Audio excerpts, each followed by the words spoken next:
How's it going, everybody? This is the Uncanny Omar from Near Mint Condition, the home of collected editions.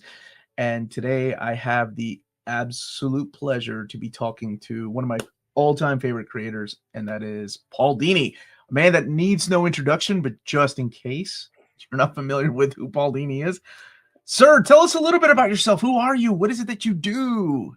Well, I'm a writer, and I've worked in animation for a number of years. I started off my career writing animation in the early '80s, and for a variety of people, and then that verged into writing comics some years later. When I got a chance to write some for DC, it was following on the heels of working on Batman the Animated Series, which I helped develop while I was a writer at Warner Brothers Animation.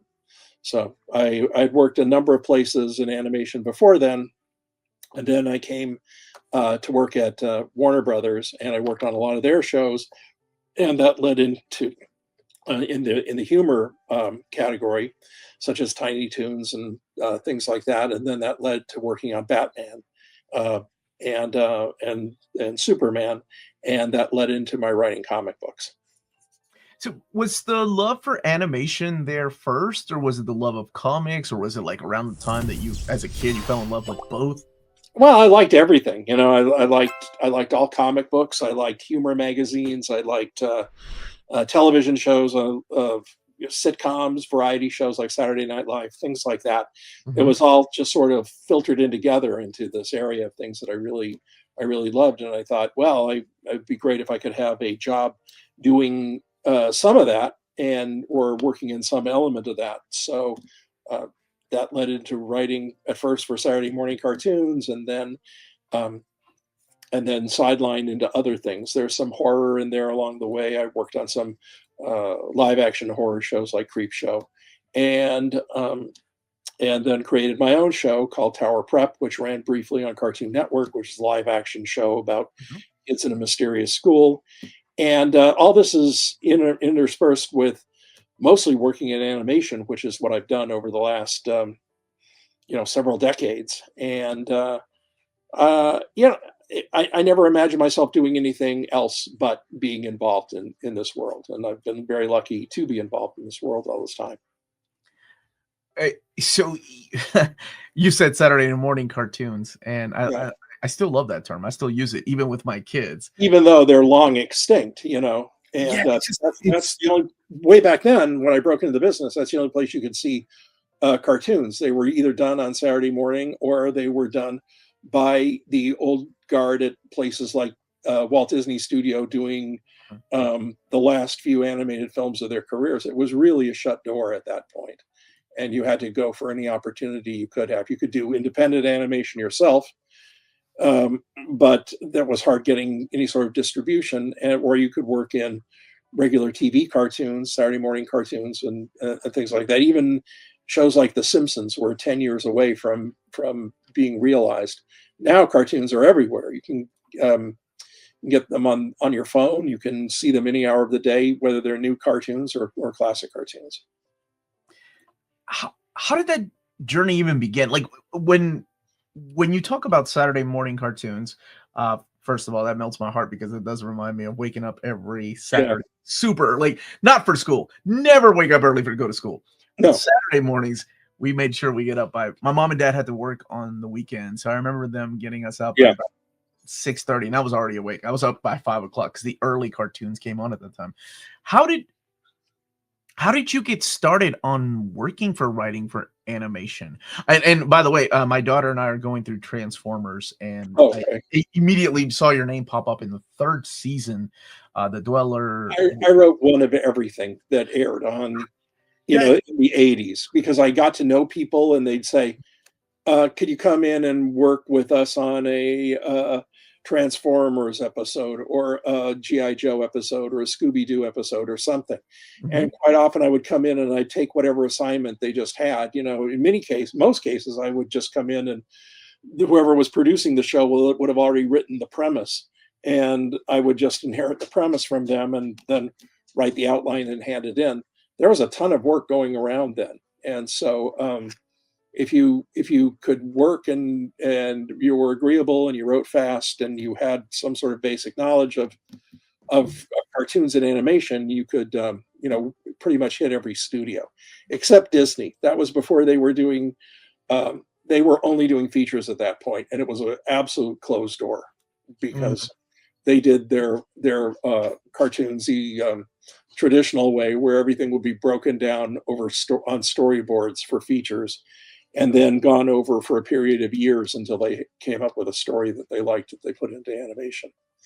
Whereas everybody else, but I was learning because I was writing, fast on other shows, and you had to work fast, and that's how you learned your craft is by being a bit inventive and trying to figure out a way around the networks and write something fun and funny. How did you even get started? Like, what we talked about Transformers, and I know you did some stuff in He-Man and the Masters of the Universe. I think there was even an episode of G.I. Joe that you did. We haven't gone through rewatch G.I. Joe. But rewatching old cartoons, I see your name, and I'm like, oh, wow. Well, I mean, in that specific case, there was a company called Sunbow, which was tied in with Hasbro, and they did a lot of animation based on their toy properties, which was another big way of how you got a show on the air back then.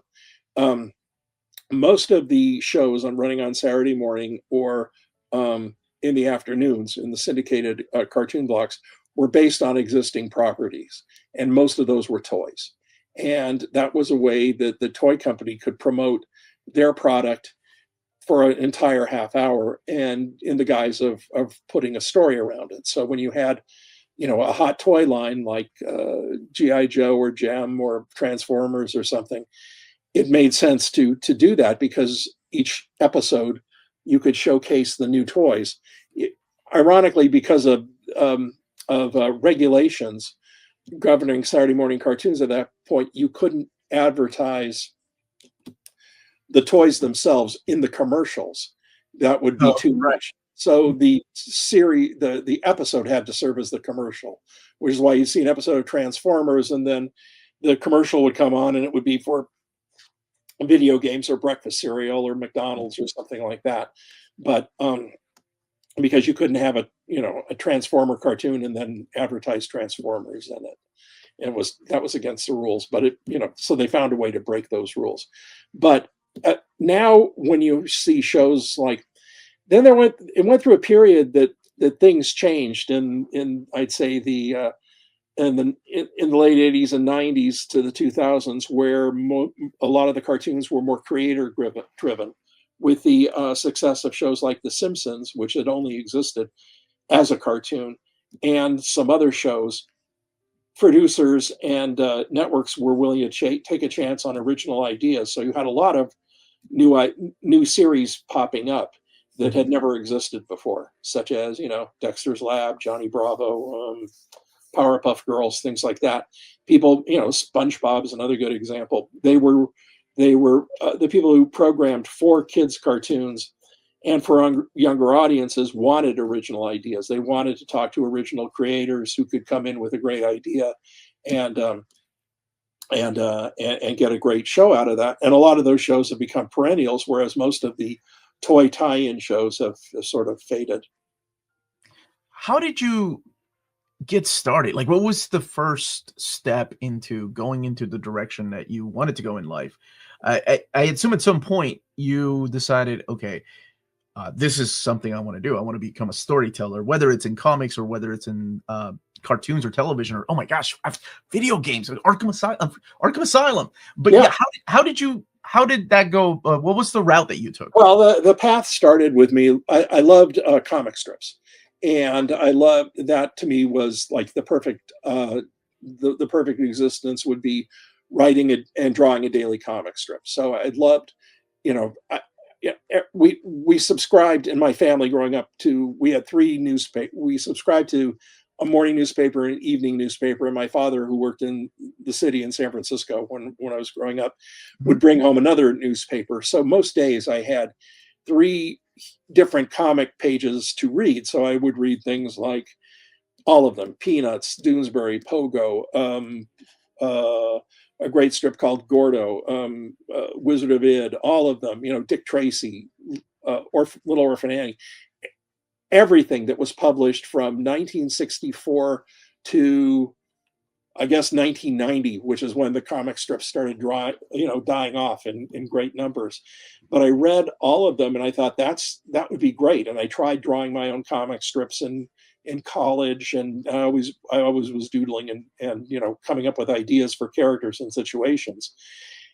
And then what happened was, my godfather knew a producer at an animation studio in Los Angeles. There was a studio that did a lot of cartoons, Filmation. They did the original He-Man, Masters of the Universe. They did the Archie characters. They did Lone Ranger. They did an early version of Batman. They were having a season around 1980 where they needed just about anybody who could write a script to write for them. So I had a meeting with my godfather, set up a meeting for me to meet Norm Prescott, who was head of that studio. And he read my cartoons and he liked them. And he said, well, you can write, you can't draw, because we do a more specialized type of drawing than what I was doing, which was basically just sketches and doodles. But why don't you give writing a try? So I went in and I, worked my hardest, and I sold them a bunch of ideas, and that led to me moving to Los Angeles and working in animation very hard for about a year. Then they, at the time, they had layoffs, so I was laid off from them, and I worked for other studios when I could. Then later went back and worked with them some more, and that led to other opportunities with just about every studio going around at the time. Like I said, there was a ton of work, and if you could do it and do it fast and well, you could do pretty well for yourself. So I went from there to from jobbing around like Hanna-Barbera, Ruby Spears, Marvel Studios, which went through, none of which are there anymore, at least not in the present state. Mm-hmm. And then that led me, then I went to work at Lucasfilm for a few years because they were interested in doing both animation and early computer games. And I worked on a lot of things for them. And then by that time, Warner Brothers was starting up with their show Tiny Toons, because they had forged a deal with Steven Spielberg, who wanted to make funny cartoons. He had just made Who Framed Roger Rabbit. He had been executive producer of that, and he really liked that 1940s style Daffy Duck, Warner Brothers, madcap humor. And now there were a lot of people in their 20s and early 30s who wanted to make cartoons like that, because they'd grown up loving things like Bugs Bunny, Tom and Jerry, Woody Woodpecker, and none of the other TV venues were doing anything like that. So really, he helped revive that tradition of outrageous comedy and fuller animation that had appeared on TV at that time, and beautifully scored music and everything. And it was fun to be a part of that. And from there, Warner's had been having success in live action movies with Batman.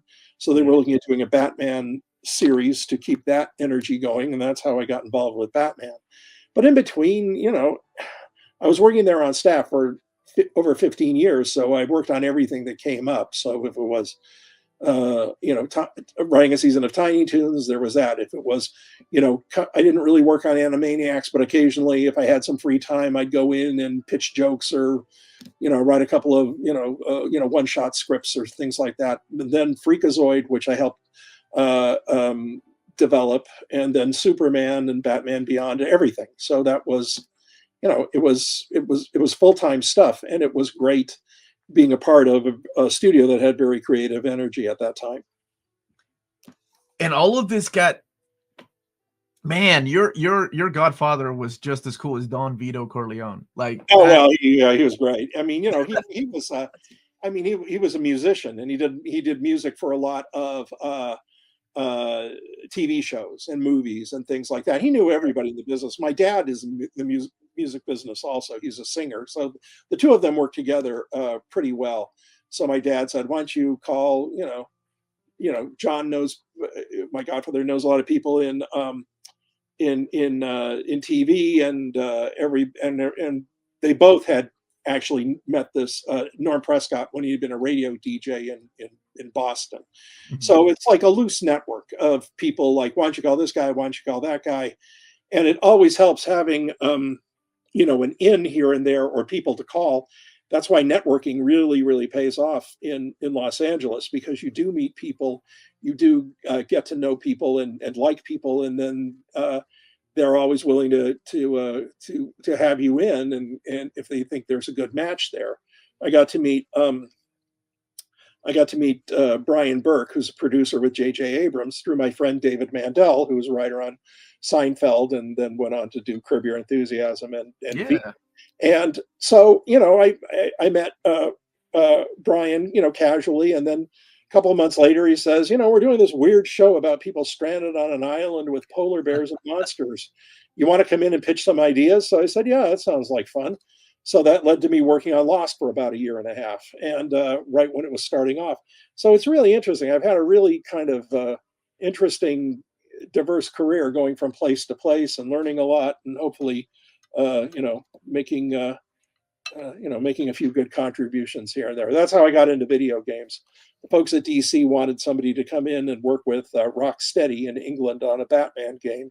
Yeah. And even though it was not an animated Batman game, the animated series had a sense of character and continuity to it that a lot of people at that time accepted as the traditional Batman. If we were going to do a square one Batman, this is who he is, this is how he operates, these are the villains in his world, and this is more or less how they will act in any situation. And because I had a good handle on that, that led me into working on the Arkham games with the Rocksteady crew.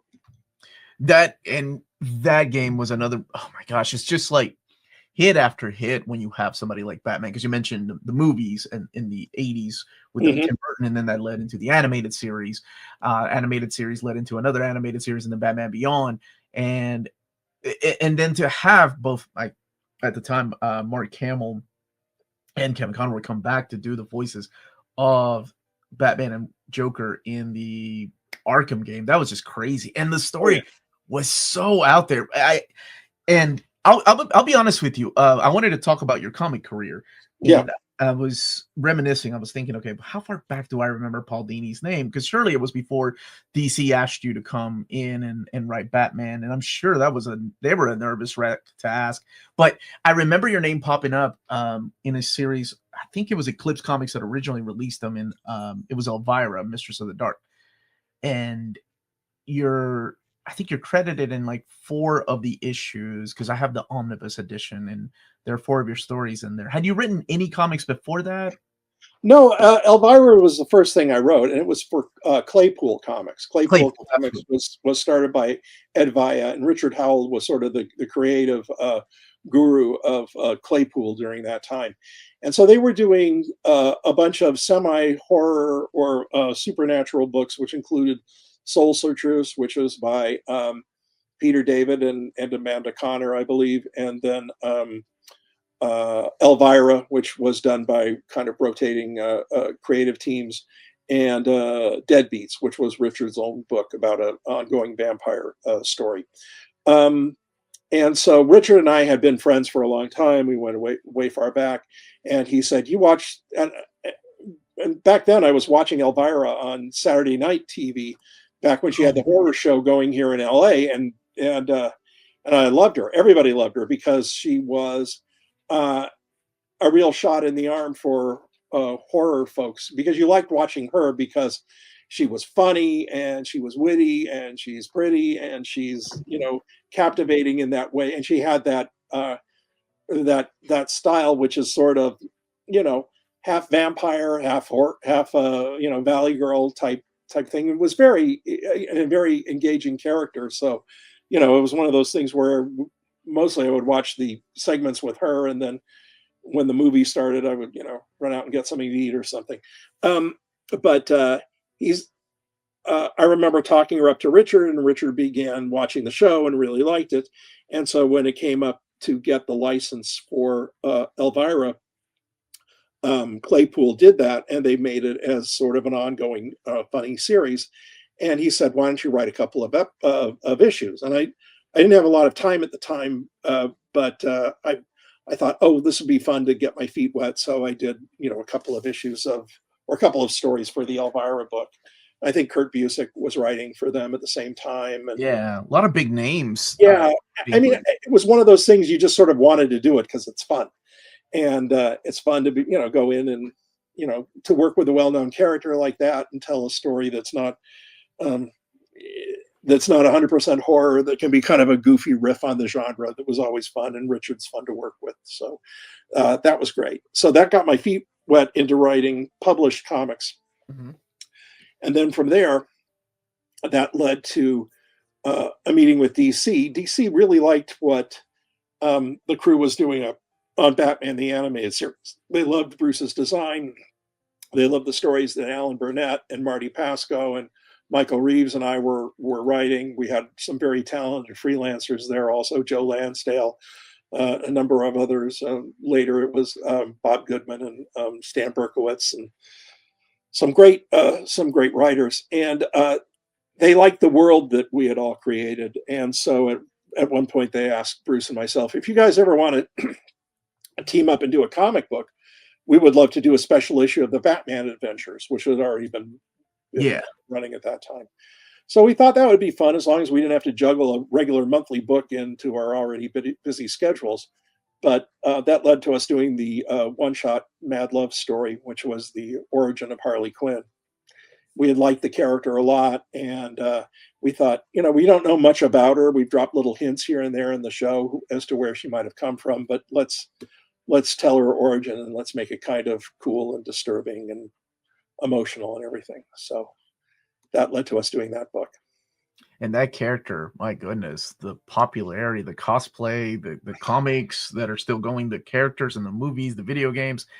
It's there are characters that made a first appearance in the animated show that were so popular and so beloved that they brought them over into the comics, which is usually the other way around when it comes to an adaptation of a comic book, right? Like you borrow elements, but there were some original characters that appeared in the animated show first, and that really showed you all had something really special. Like I think I speak for a whole generation that we could not wait until the next episode of Batman the Animated Series, and then Batman and Robin and Batman Beyond. My goodness, just hit after hit with classic characters and classic like villains, but with your own spins and without really. I remember talking to a really good friend of mine who was not a comic book reader, but he watched the animated series, and he told me, he was like, what I really like about this cartoon is that it has this timeless feeling to it. Like, I don't know when it takes place, like the city and the cars and the technology they're using. Like it just, I don't, when does it take place in the comics?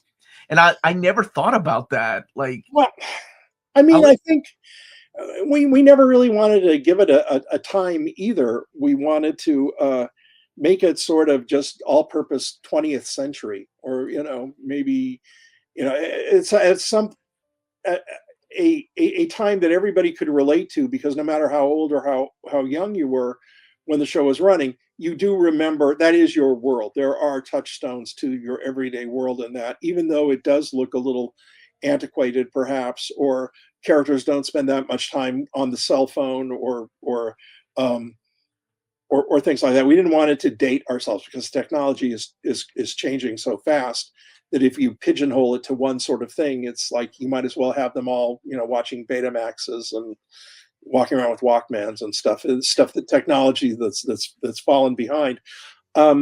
So I think everybody could relate to the visuals of it. I mean, I think that's kind of the thing with the Tim Burton movies as well, is that he created this a very unique look to Gotham City that you could identify as 20th century, but you couldn't really identify it as 1930s or 40s, or if a city in the 90s that had just sort of always stayed that way.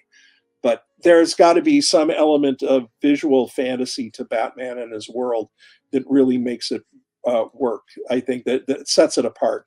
You have to create a world where, even if it's got a harder edge, even if there is some fantastic elements or even some modern day street elements, you have to believe that this world could also accommodate a guy in a bat costume.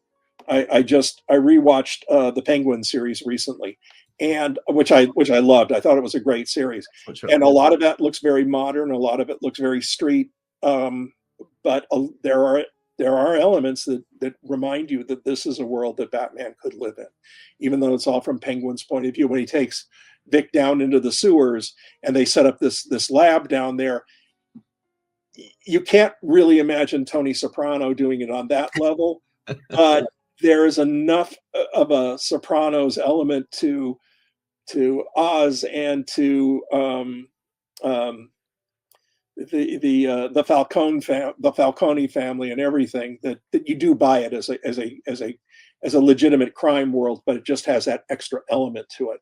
And I think that's a real success to Batman, is if you put him in a world that is just like modern day New York or Los Angeles or something like that, the costume just doesn't work. The idea that he's scary, or is supposed to be a scary guy who horrifies criminals before he catches them, doesn't quite work. He needs a background that allows him, a visual background that allows him to flourish. And most of the movies capture that. And I think we were going for that in the animated series too. We always wanted that visual of who he is to really mesh with whatever world we put him in. I will say, I'll go as far as saying that if it was the visual you were going for, I think you guys actually created your own visual that now a lot of people try to mimic and get inspired by. That's all Bruce Timm, Eric Radomski, Ted Blackman, who was our background designer in a lot of the episodes, Keith Wiesner, who did both backgrounds, I believe, but also the vehicles. And everybody, Glenn Murakami, all the Kevin Altieri, all the wonderful artists and directors who came in and brought a lot of their own visual sensibilities to that world. Darwin Cook, certainly, when he joined us. I mean, Darwin, what a magician right there. Is like they all bought into the look that that the artists had established, and they all wanted to come and play in that visual world, and they brought so much to it that it all worked. Even though when they're doing other shows and they're working on other projects, they may have other sensibilities or other styles they prefer to work in. But that's what Batman is. It allows you to come in and have a place in that world as a storyteller, as an artist. Now, after writing the Harley Quinn Mad Love story, you and Bruce teamed up again to do the Harley and Ivy miniseries, right? And not shortly after that, how did DC ask you? Like, how did that come about? Because you had mentioned not being tied down to a monthly comic, but how did they go about asking you? Okay, maybe now it's the time to ask Paul if he would like to write Batman on a monthly series. How did that come about? Well, I don't know. I just sort of wanted to do it. I've always had close ties with DC, and it's something we always talked about. And they said, if you ever want to do a regular book for us, the door is open. And I just felt like taking it up at the time. That would have been around 2006, 2007, around there. Yes, sir. And they just had a lot of stuff in the works. And 2007, and then you had mentioned that they were starting something new. And what they were starting was the post Infinite Crisis. So like a lot of the lines were being relaunched and having like a fresh reboot. Grant Morrison was coming in to write Batman, and then you came on to do Detective Comics. Right. Well, the offer had always stood from DC to come in and write for them, and I had I've been writing for television, and I'd been doing some animation freelance work. I had long left Warner Brothers, and DC said, why don't you write for us if you want to take a monthly book? And I did, and I wound up taking several monthly books, including Detective, Gotham City Sirens, and then starting up a Zatanna ongoing series. Oh my gosh, that was so good. That was such a good series. I loved it.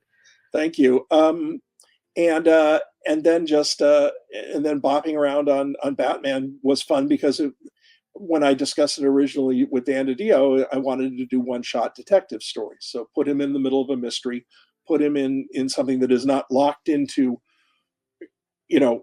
ongoing, that is not an ongoing, cliffhanger type book where a story would continue for 5 issues, and then another story would start up, in the middle of issue 3, and then that would propel to another, 10 issues total. I wanted to do them pretty self-contained, but I did want some ongoing continuity of spirit within the book, because I also, I'd never really written a lot with the Riddler, but I thought it might be fun to take him in and make him a like a dirty counterpoint to Batman, and so I thought, the Riddler is a brilliant character in his own right, and he's second only to Batman as far as being a detective. So why not do like an ongoing story where the Riddler has sort of cleaned up his act, and he has this air of celebrity to him, because the crooks in Gotham City are they're dangerous, and they can be, very destructive and murderous, but there's a sort of celebrity cachet to them. And the Riddler turning good and running a detective agency, a lot of people would want to get in on that. I mean, look at modern day society. The scoundrels are making good money now, because they're as much a celebrity as they are a scoundrel. So it was playing a little bit with that idea that Gotham City seems to accommodate, it's more bizarre citizens, that they actually have this, aura of fame to them. So not only are they villains, but at least in the world that I had established, but there's also something sort of dangerously engaging about them as well. Except for somebody like Joker, who's never to be trusted under any circumstances, and who will always be a killer. But Penguin, Riddler, Catwoman, some of the others, Harley certainly, had cleaned up their acts so that they were more anti-heroes than out and out murderous fiends. That is It was something interesting to see how Batman would react to them as well. Could he form an alliance with the Riddler? Could he really trust Harley? That sort of thing. And I think that's what makes your run so unique. So the very first thing you mentioned was that you wanted to start telling stories that were kind of like standalone-ish, that didn't continue into another, make it like a 6-part story arc. Like a lot of, at that time, we were experiencing writing for trade in the comic book market, Right. where people were writing 6-issue story arcs to make it into one trade paperback. What made yours stand out was you were just writing a 1 or 2 off story arc. Well, you do have a, you had an overall like overarching theme, Right. but it was 1 or 2 issues just focusing on a villain. And oh my gosh, it was just such a fresh, just breath of fresh air. Seriously, like it was nice. And I think that's why when people ask me what is the Batman omnibus that I suggest people reading to get into Batman, one of my favorite places to tell them to go is the Oh, thank you. Batman by Paul Dini. But another one is the Batman Adventures omnibus, because Right. there is a huge fan base from the animated series, and I thought this will be a easier way for people to kind of dip their toes into comics. I think, you're familiar with the characters, you're familiar with the way they look, Right. you're familiar with the landscape and the city and all that. So that's wonderful that they did that. But this one here is one of my all-time favorites. Thank you. And I have to ask you this then. When you were writing these stories, at what point did the crossover start? Because I know we had the resurrection of Ra's, and then you had the Batman RIP. At what point did the editors come to you and say, yeah, Bruce Wayne's not going to be Batman anymore? How did that even come about? Like, do you remember? Was there a sit down between all the writers and the editors? No, we would get, we'd just be told. In my case, it would be like, oh, hey, stop writing this, write this. And it would be like, and I'd go, do you have any more to go on? They say, well, we may have something next week. We're breaking it. We're talking to other writers who have not gotten back to us with their ideas, or we're entrusting a lot of this with one writer, but he's not sharing his ideas right at the moment. He's still percolating them. So I'm going, yeah, but I have to get a script in next week. So what am I doing? So, but it was that thing. It all happened on levels far beyond me, because, I think they thought, well, he's doing the detective stories, those are standalone, and he's got Zatanna and Gotham City Sirens, and those don't really have to tie into these other things that much. but usually these edicts came from on high, or I would be told there's going to be a shift in direction. We're going this way. And I would have to, course correct as best I could. And there was no, at least I was not part of any ongoing conference, either in person or on the phone about that.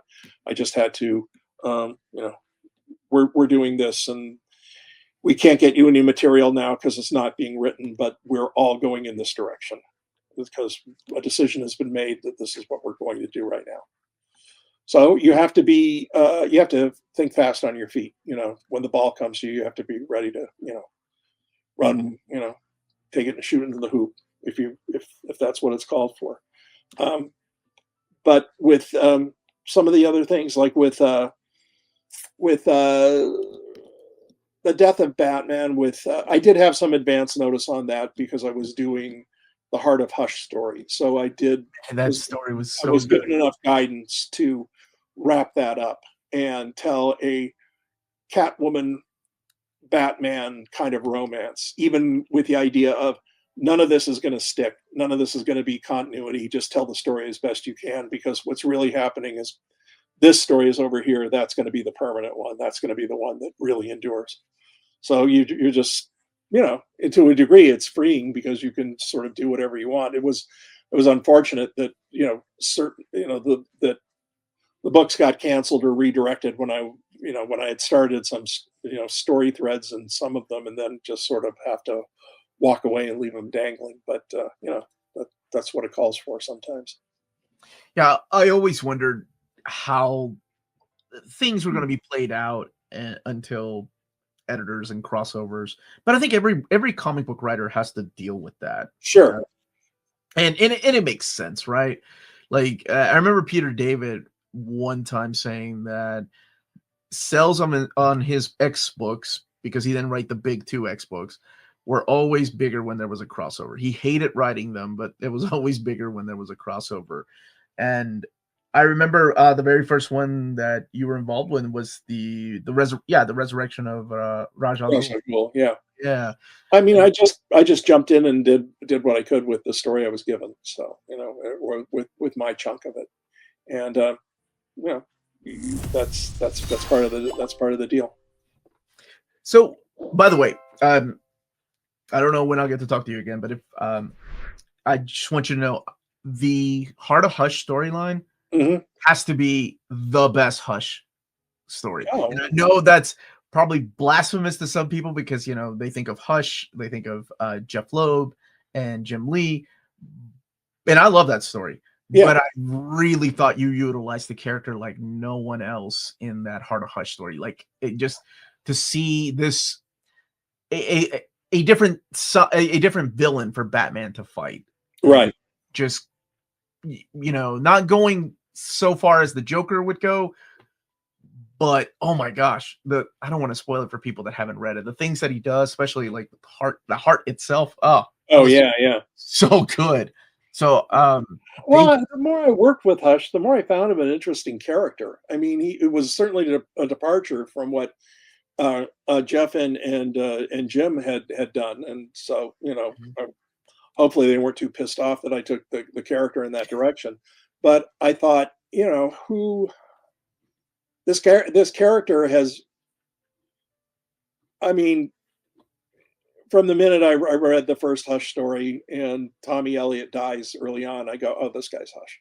It can't be anything else, but because we're being introduced to Bruce Wayne's best friend, who we've never seen before, and he dies, and he's got to come back as the bad guy somehow. It's so much of a classic trope that it couldn't be anybody but. But that said, once I got into his backstory, I felt like now I can set some of the groundwork for them being friends and for them having this rivalry and where it came from. And that if he is the anti-Bruce Wayne, he's got to have these forces on him that made him become a darker character, whereas the family situation that Bruce had was supportive and loving. And when it was taken away from him, that made him vengeful, whereas wait to get away from his folks. And that's what started him on a downward path.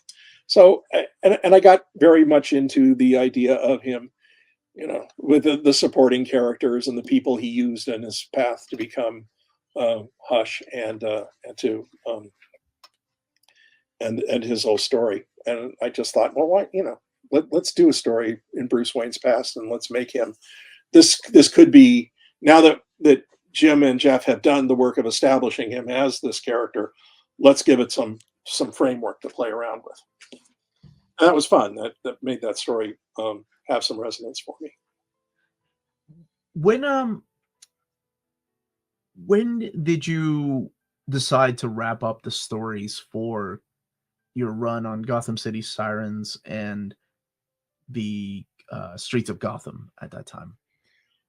Well, the books were canceled.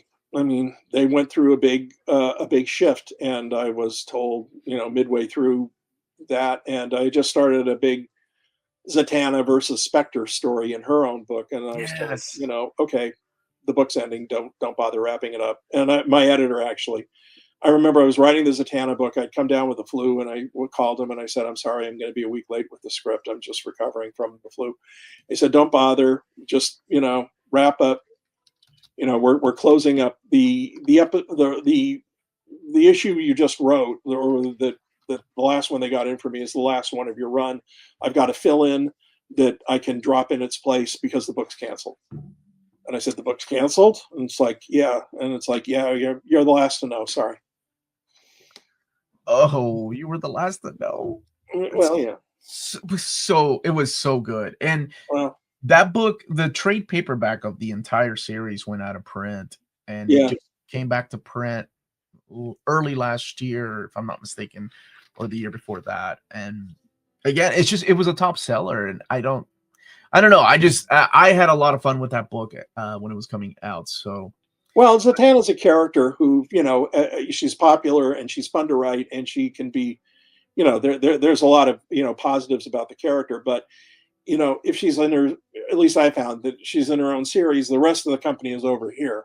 So it's like, and if she appears in a big crossover story over here, then that is kind of where the character is in that moment, not in my little ongoing over here. So that's one of the things that fell off, when they rebooted the company again, and the line again, and they went off and did, I think it was the New 52 after that. I'm not really sure. It's been through so many changes.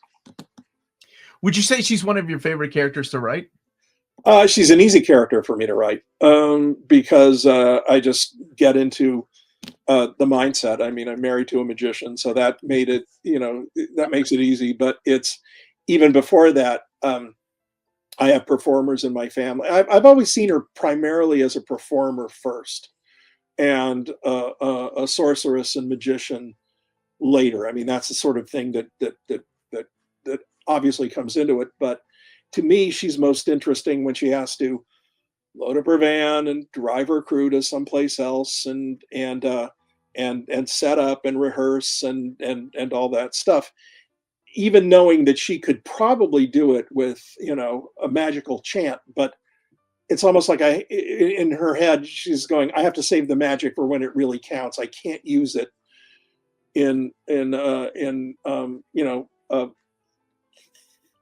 things that I can do myself. I mean, I have to do the grunt work. I can't just magic myself from Las Vegas to Atlantic City and do it in a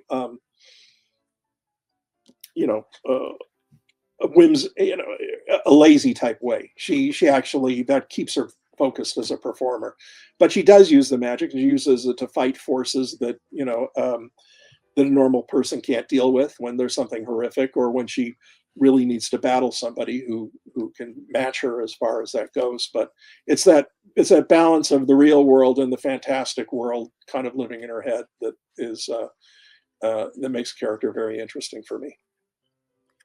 It's like you can't solve all your problems by wishing, but when she does use the magic, it's incredible and it's earth-shaking. And I didn't want to put any restrictions on what type of magic she can do or how dark it went. I didn't really want to do her in kind of a Vertigo type dark, demonic magic. And that's why she has to keep it in a rein, because if she can do anything, she's got to fight the temptation to do anything, to just become kind of I will say that some of my favorite stories, I know the series only lasted 16 issues, but right. was when she lost her voice and she had to figure out a way to defeat the villains. Oh yeah, Without somebody using. would always be figuring that, but she could use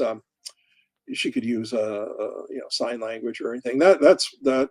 I borrowed so much from my wife Misty, including that, because she does sign language, and she for a long time, as a performer, she learned how to do signs so uh,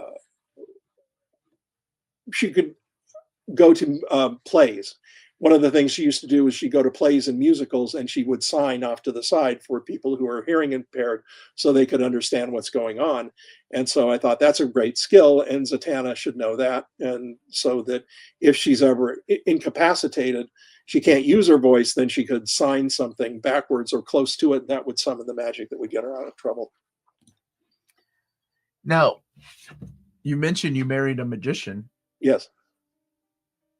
So would that have something to do with your love of Zatanna then? Why that character's so easy to write? It just worked out. I wrote the book Zatanna Everyday Magic, and Misty wrote me a nice note about it and said, as a female illusionist, I really like this story. You seem to have a good handle on what she has to go, not the sorcery stuff, I don't do Yeah. sorcery stuff, but the day-to-day stuff and the point of view is really engaging. So that led to us talking. I mean, I've always liked stage magic. I've been a member of the Magic Castle for years, and I mean, some people join as illusionists, and some people join as card people, and some people, join as coin people. I think I joined as a stooge, because it's like, or because I've or a dupe, because I fall for all that stuff. It's like, really, wow, I don't know how you got the dollar in that lemon, It's just like, I'm an audience member. I appreciate the stuff, but trying to do it is like, there are like 3 little tricks I can get out of a straitjacket. That's about it, which can be a remarkably helpful talent when somebody comes after you and wants to lock you up. But I learned how to do some escape stuff, and some some easy tricks very early on. I hope you don't ever have to use it in real life. No, it's well, you got to know how to get in to get out. I'll put it that way. And but I just want to leave things to the professionals like Misty and like a bunch of my friends, and I just appreciate what they're doing. But that did have an affinity for it, and then so when Zatanna came along, when I first read the character, I thought, oh, it's cool. She's not just she's not like Raven, who's an actual sorcerer, or who looks like a sorceress, or who has the magical powers, or the connection to the occult. This is somebody who actually looks like she'd be a trickster, like a basic stage magician, kind of faking the illusions, but actually she does that. And I thought that was a clever way to hide in plain sight, is that most people, even when she does sorcery on stage, or when she has to, they don't believe it, because it's just, oh well, she's a showgirl, she Mm. they don't really get it, they I think when the people go to see one of her shows, most of them think that they're seeing a trick of some kind, a stage illusion. And if they knew what she actually could do, they either wouldn't understand it, or in a weird way, they'd be disappointed that she didn't somehow, pull a trick or something. But anyway, so that always made her a lot of fun for me to write. So you've written a lot of characters at DC. Yeah. How about for Marvel? Is there characters at Marvel that you would be interested in writing yourself? I mean, I don't think so. I mean, again, I'm more of a Marvel fan than somebody who would want to write the book. It's been offered a few times, and I've been very grateful for the offer. But there is one big kind of Marvel story I have in me that I would like to explore at some point, and I may get around to doing that. But mostly when the stuff came up for TV, like the animated shows I worked on, like Ultimate Spider-Man and Hulk and the Agents of Smash. I did that because it was sort of fun to Mhm. do that, to do the characters in animation. And that's I think I find the characters in animation more fun to do than I would as a trying to jump in on the Marvel merry-go-round of continuity where they are now and try and fit in there. I okay. I was gonna say there have been cases of, I guess, in a way, Elseworld tales with the what if lines. That Uh, was like really interesting to see you write a few of these characters. Um, just based on the things that you have written in the past for not just comic books but animation too. uh, Um, obviously, I'm a fan of both thank Marvel and you. DC, but yeah, and I'm a big fan of your work. So anytime I get to see one of my favorite writers like tackle on one of my favorite characters, it's a win-win. That's for sure. Well, I love a lot of the Marvel characters. I just feel that I would rather see somebody write a really great story about Spider-Man or the Thing or Howard the Duck or you know, Daredevil than me try and do it myself. I love that you put Howard the Duck at the very top with Oh, Spider-Man. freaking love Howard the Duck. I put him in everything I could when I was writing on the Spider-Man shows and things. Like, can we put Howard the Duck in here? No, no more Howard the Duck. You want to write Howard the Duck? Write a comic book about Howard the Duck. And it's like, Were you a fan of Steve Gerber's run? I loved Steve Gerber as a talent, and I loved him as a person. And I worked with him on. He came in and did some episodes of Batman and Superman when they were the new Batman Superman adventures, and he came in with this wild idea for let's have Batman fight a character called Farmer Brown, and it's like, what does he do? I don't know. He's a farmer. It's like, story, please, Steve, and can it be in sometime this month? But things like that. I mean, I love that. And I would, you know, I'd hang out with him, go to dinner and everything. And I just thought the guy was amazingly talented, had a wonderful sense of humor, had the dirtiest laugh I've ever heard. I can't do it. You know, you have to smoke cigarettes for like 50 years straight before you can do a raspy laugh like that. You know, Howard the Duck was a character that I loved reading in comic. I loved the uh, the the audacious idea behind it that there was a cosmic shift and somehow Yeah. a duck from a cartoon world basically got was wandering around on our world, and I thought that was cool and creepy and funny all kind of at the same time. And you know, every time he shows up in the Marvel movies, in like the Guardians of the Galaxy movies, Yeah. like, you know, let's see some more of them. You know, Seth Green does a great voice for him. The first movie they made with him was a misfire, but I think somebody like James Gunn, because you know he was the perfect guy for it. If you've got a talking raccoon and you feel for him, then you've got a talking duck, and it's not a big stretch. That, you know, at one point I thought, oh, I'd love to do a Rocket Raccoon Howard the Duck team up, but other people have done it, and I think they have done it as good or as better as I could do it. And I wouldn't want to devolve it to devolve into like a basic funny animal team up. I think you Mhm. need a very special quality to preserve the integrity of those characters and to do them right. And thus far, every time I've seen them get, you know, some people creators put them together, they pull it off really well. So I again, it's something I'll read, but I don't know if I can write it. I don't know. I mean, you say that, but I, I wouldn't couldn't you say the same about the Batman stories, right? Like Yeah. y- someone else has written them, but this is your version of these particular stories. Well, all right, I'll come clean and I'll say I as much as I love Howard, to me he's a bit sacred because of Steve, and I Oh, okay. so I don't know. I would, you know, he was a friend, and a part of me would love to step up to the plate, but at the same time, you know, I feel that there's certain things I feel about that I've been offered that I just feel like I can't touch those because they are so much part of um the other creator's vision, the person who created that. Like I felt that way about. I mean, Warner's did a tremendous animated version of the Killing Joke, but that had come up before to do an animated version of the Killing Joke, and I always said no, I can't. You know, that's uh, uh, kind of got to be its own. And that's Alan Moore's story, and it's got to be you know, it kind of lives on the page. I don't think I could bring anything to it in animation. Somebody else can take a shot at it, but can't do it. That man, that is yeah, mad respect for that, Paul, because I didn't know that. I didn't know that they had shopped it around earlier.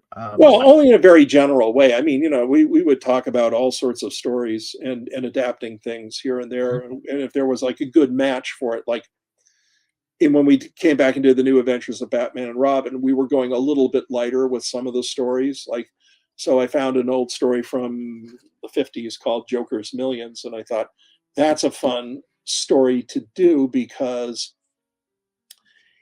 that puts the Joker at a different place than we've seen him. He's dead broke, and then he inherits some money from a crime rival, Yeah. and he lives it up. And that also got a chance to inject some of the current relationship energy between Joker and Harley into that story, because Harley, of course, wasn't in that story originally, but it was fun to tell that story on two levels with Joker living it up, Harley, being in prison or in Arkham and saying he's going to come and get me because he bought himself out and now he's going to buy me. No, he just replaced her with somebody else. So she was furious at him, and that made it kind of an interesting story because we got to see Joker living it up. We got to see Harley furious at him and trying to escape. And then we had Batman and Batgirl trying to figure out how the hell did this happen and how do we stop it? And that was a fun story to write, but that took the basis for the story and a lot of the details from that old story in the 50s and then just sort of brought it in today.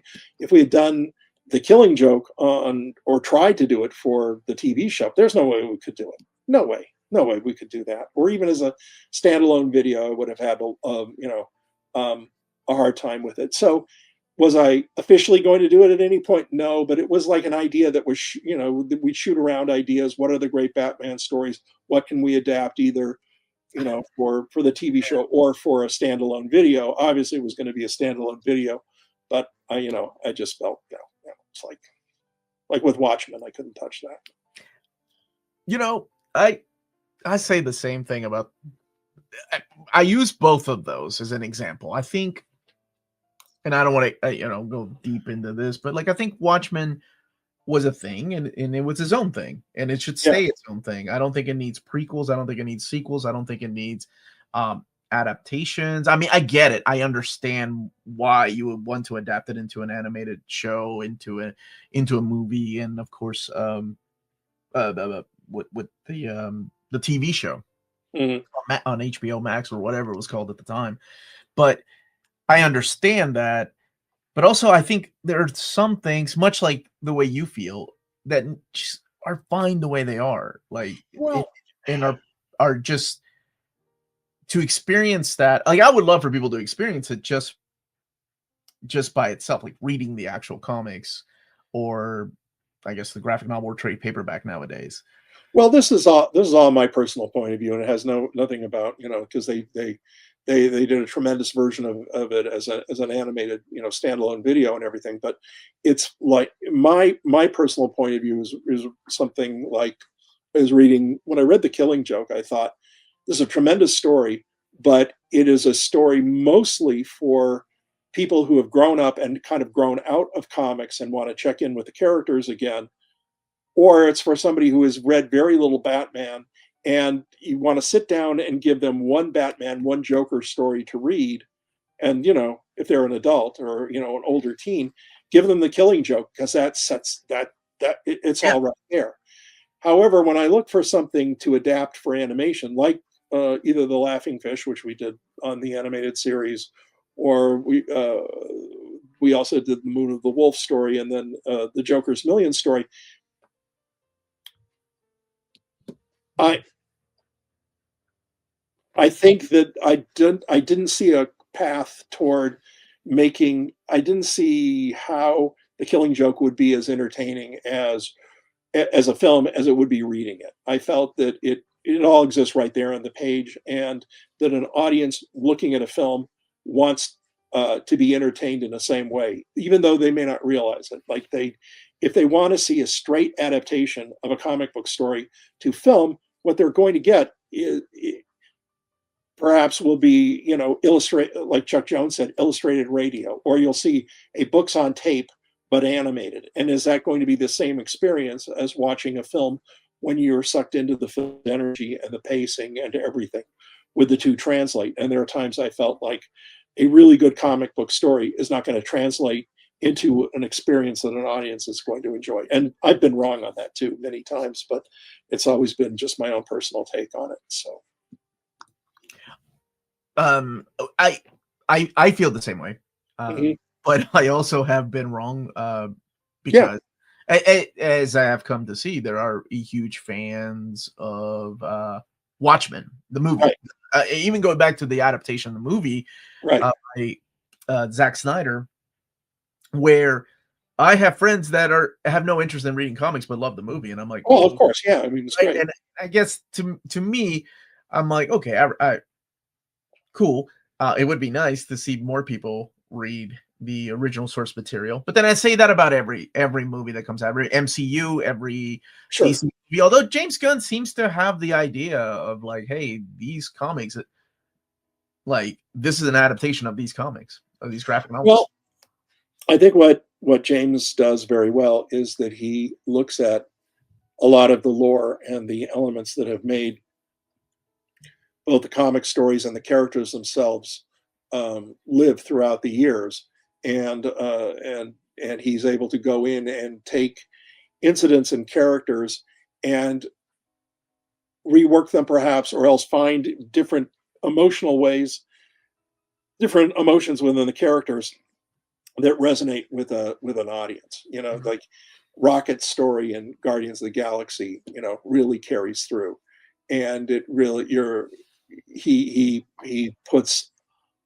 he really develops him into a full character, as he does with Star Lord, as he does with Mantis and Drax and all of them, and that takes them in different areas perhaps than they would have been in the comics, but they're reconfigured for the experience of an audience, and an audience who may not know much about them. So if you've got this, you know, if you adhere to who the character is too much in sometimes in movies, you lose the audience because they have no way of connecting emotionally with them.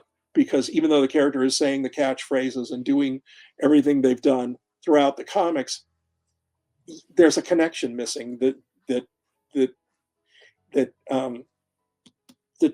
that that a more mainstream audience wants to feel with the character, rather than just to see them done correctly as they were done in the comics. If that makes any sense.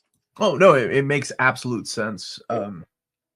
So So I think I that's what I tried to do whenever I would go in and redevelop a villain from the classic rogues gallery. It's like, okay, what do we bring to this character? What really makes he or she work beyond just their snazzy powers and their cool look? And even if it is a somewhat radical change to rethink the character in this way, you have to go with the feeling that the character, as you re-envision them, is going to connect more solidly and more emotionally with an audience than just reading it in the original source material. well, growing up, being a Gen X kid and growing up with your shows, I will say that a lot of the villains, the rogues gallery that you were talking about, resonated with a lot of my friends that didn't read the comics. Like Mm, whether it was how cool Two Face is when he's flipping that coin, mhm. or just aesthetically pleasing, like some of the characters and their costumes. But even to the show's own creation, like Harley Quinn, I did you ever think that that character would be as huge as she is now? I don't think anybody does with a character like that. I don't know if Charles Schultz, when he was drawing Snoopy, as tagging along with the gang, knew that he would someday be on a doghouse, pretending to be a World War One flying ace. I don't know if Tex Avery, when he directed the first Bugs Bunny couple of cartoons, knew that he would go on and become what he is now. I think what happens is you get a character, you have fun with it, and there's something about the character you want to return to. You go like, that was fun, or there's more of a story to tell with the character. And the more you start working with a character, the more you bring a little bit of perhaps your own experience into the character's psyche, and you start looking for opportunities to tell a more funny story about them, or or something, and you just you just work with them, and the character evolves. Very few characters start out as static, and that's a really good thing. You don't want the first time you see a character to be the last time you see them. The creator, if they're allowed to, develop with a character, adds a certain sort of richness to it, and evolve, and they evolve it. I mean, I don't really want to watch, a character doing the same things that they've done for 60, 70 years again and again and again in quite exactly the same way. At some point, you're going to say, why is the character so static? Why don't they do some different things with them, or why don't they just push them a little ways? I mean, you can tell when a creator has fun with a character that they've been dealing with, and they can kind of push them a bit, and then the audience watching it says, "Oh, that's logical." I mean, here's a weird example I'll throw in. I really liked Paul Rudish's Mickey Mouse cartoons that he was doing over at Disney, and Mickey Mouse is a pretty standard character, but every once in a while, like, they would do things that would just sort of stretch the character a little bit in a way that you thought was really logical and kind of funny. In one cartoon, Mickey is he's being pranked on by Mortimer Mouse, who's kind of a bully character, and then Peg Leg Pete, who's like the major adversary, sees it, and then he has a breakdown because Mickey's got a new bully, and doesn't he mean anything to Mickey? He's been torturing him for 80 years, and Mickey has to come up with, gee, I gotta get him mad at me again, and so it's like, how do I win Pete back as my bully? And I thought it was very funny and very clever the way they did it, and just, it was like a nice stretch to the characters to get into their heads a little bit. So if you can take standard cartoon characters like that and inject them, they're not just getting caught in a mousetrap or falling off a cliff again for the umpteenth time. You're actually getting into their mind and working with them a little bit. The DuckTales reboot was very good that way too, I felt. Oh, my kids and I really enjoyed it. We watched, my wife and my two daughters, we watched it as a family, and I thought it's different enough, but still has that heart and sense of adventure that, well, I fell in love with the Duck comics, but also DuckTales Right. as a kid. But I thought they got it right. They got the right formula, and I think it's hard to do that. It's very hard to be a fan of something, right, without borrowing everything you loved, right, to make your own thing. right. And I think that happens with comic book writers too. Comic book writers become fans of like certain runs on their favorite characters, and then when they get to write these characters, they borrow a lot of elements from said certain run, and it kind of almost takes away from their own voice. I mean, everybody wants to write. Everybody wants to write.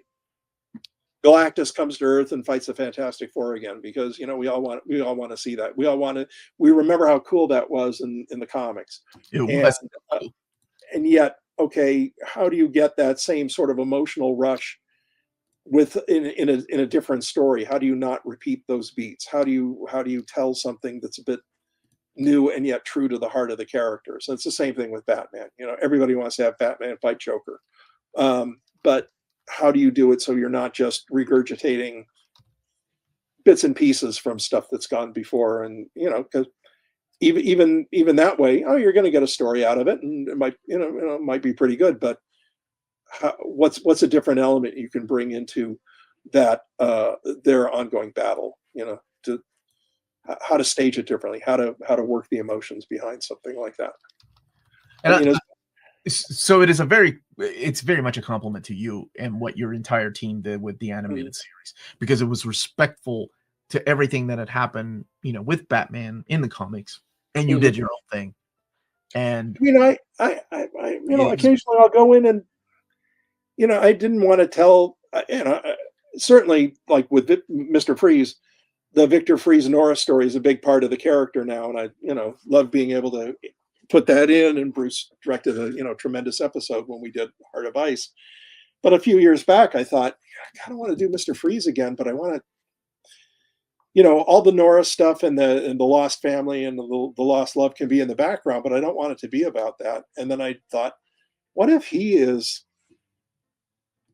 what if the suit is about the size of a Gundam and he's walking around inside of it and it's like Sub-Zero inside and he's great, but everybody's working for him has to be in suits now, and just and playing him like Awesome.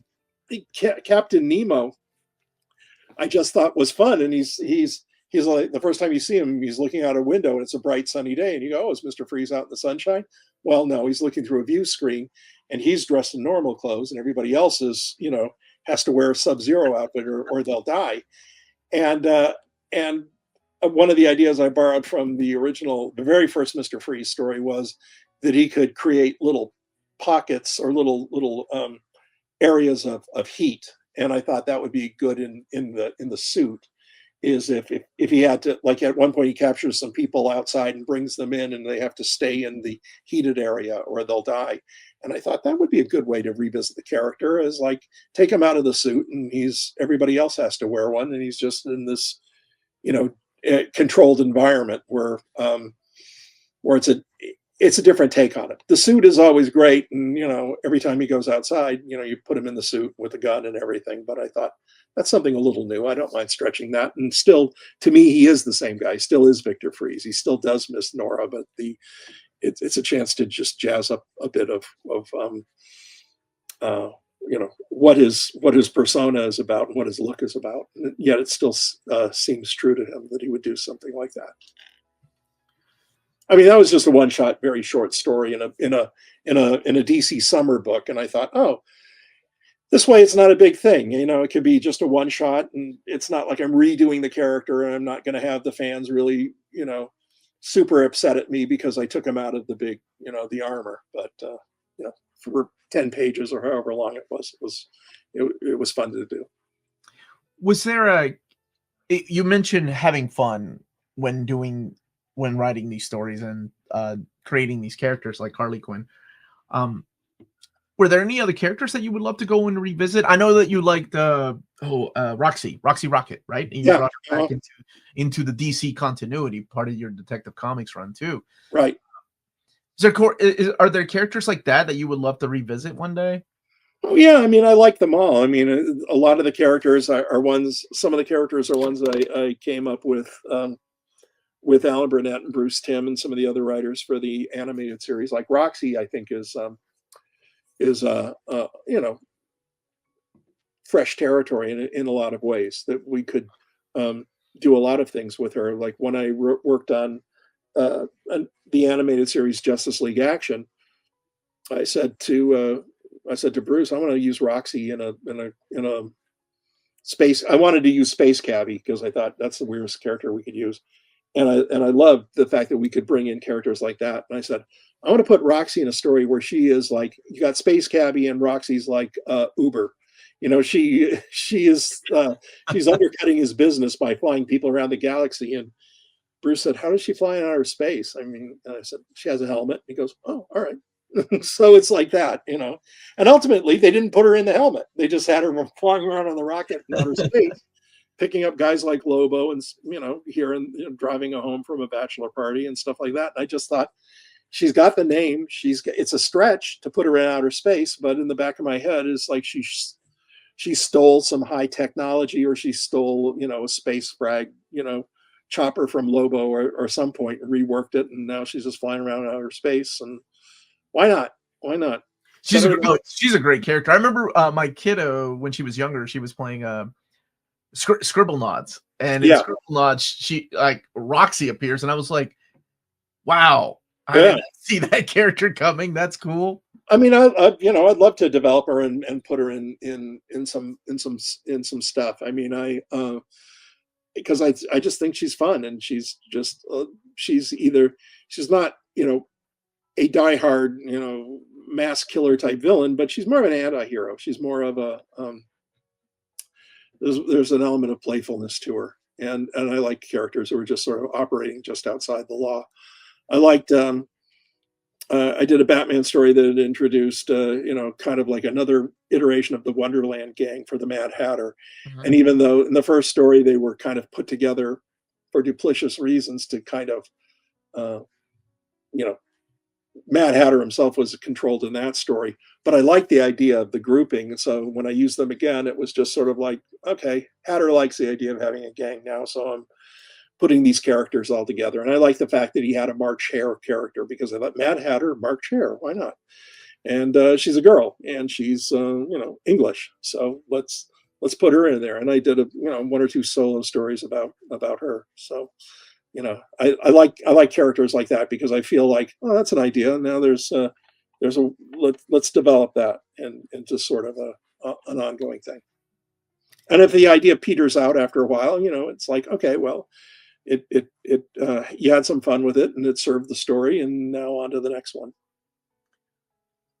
After all your years of writing for television and comics and animation and video games, oh my gosh, you've done so much.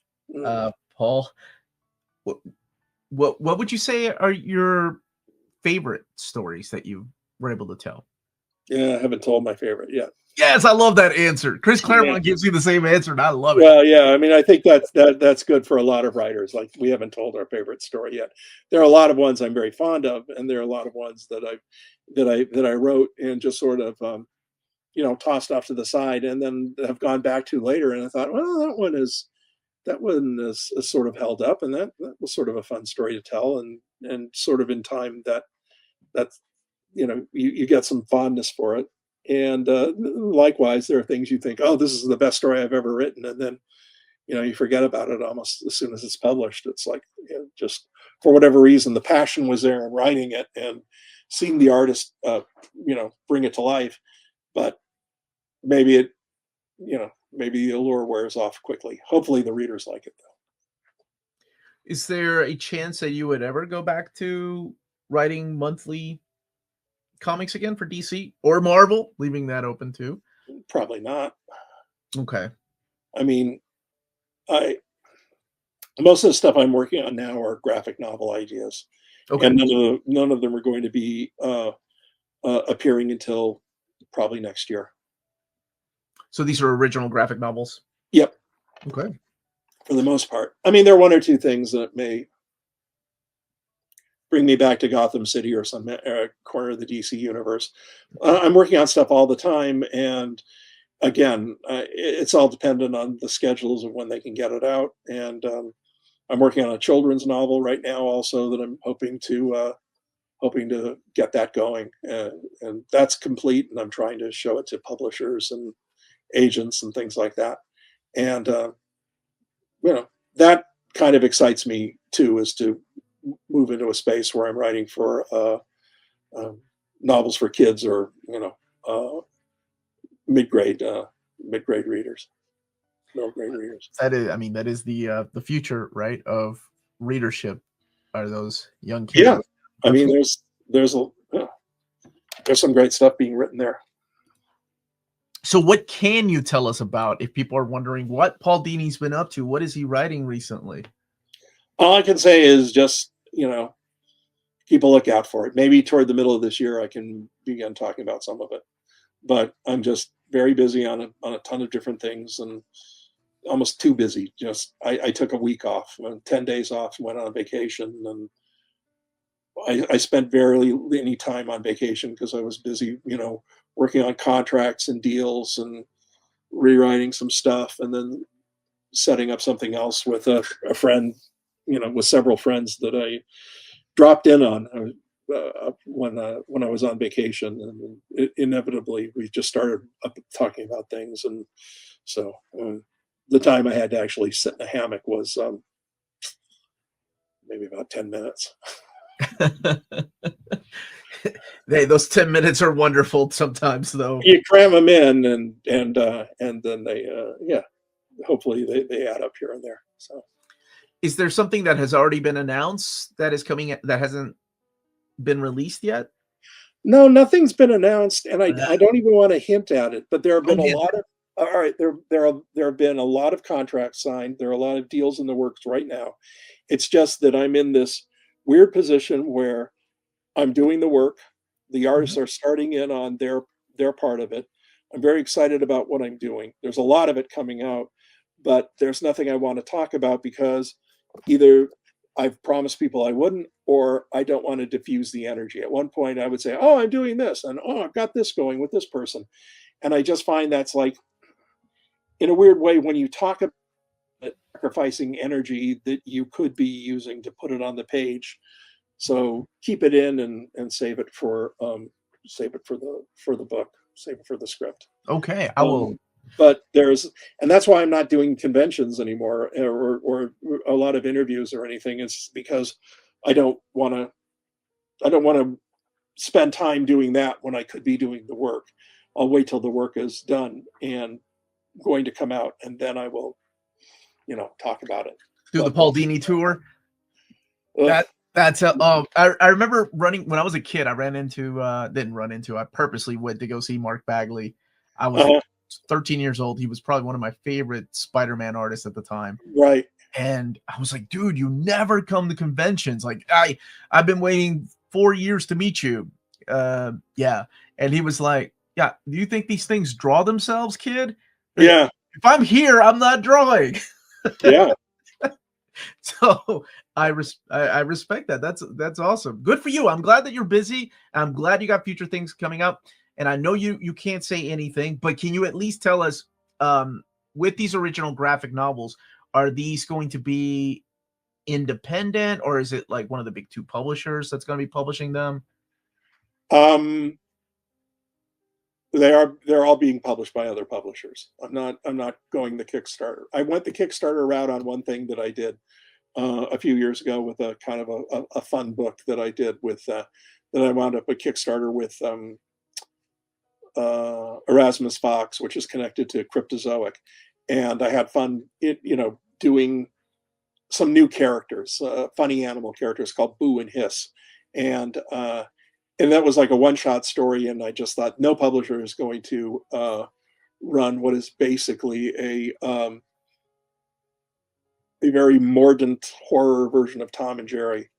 So I'm going to have to take a chance and do this as Kickstarter. And luckily we were able to fund it, and Erasmus really came through with the fulfillment and everything like that. But everything I'm doing now is being published through more traditional publishers.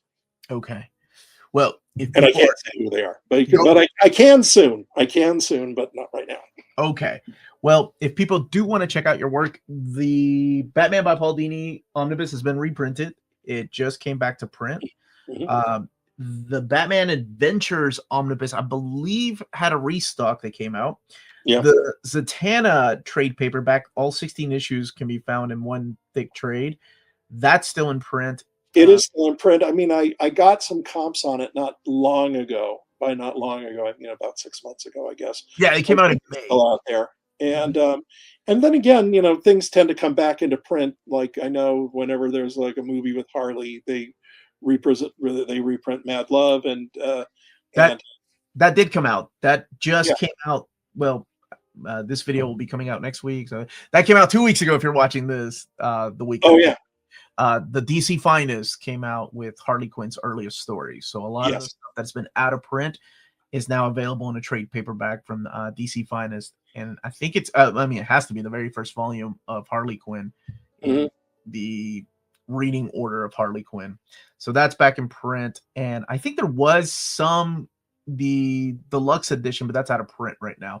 Also, they're bringing them out in smaller formats. They brought out Gotham City Sirens in sort of a small cut down. Yeah. Was that the compact? Yeah. So the stuff's out there, and you can find it. And if you can't find it in the stores, you can, one quick trip online will probably take you to it. And I know my viewers love big books, so that's why I was like, okay, I know the Omnis are still, but the deluxe edition of that Harley Quinn is out of print right now. Paul, it's been an absolute pleasure getting to talk to you. Thank you so much for your time. I know you're super busy, so I really appreciate this. Big thank you to Craig for setting all this up. Mm-hmm. And yeah, anytime you want to come back after your announcements and you want to go on Kickstarter, the Paul Dini World Tour, by all means, you back and talk to me and talk to us about your projects in more detail when you can. Will do. And I just want to thank everybody for watching. Smash that like button on the way out. Check out all those books that Paul Dini has been pumping out, but also Batman the Animated Series out on Blu-ray. and I think still on DVD. And it's on regular streaming. You can find it on, I believe it's on Max, and maybe other places too. Oh, it's always streaming, but we like Yeah, you physical can't get away from it. We love physical collections here, though. Yeah. It's physical or bust. But that's it, everybody. Thank you all so much for watching. Stay healthy and safe out there. Have a great and wonderful day, everyone.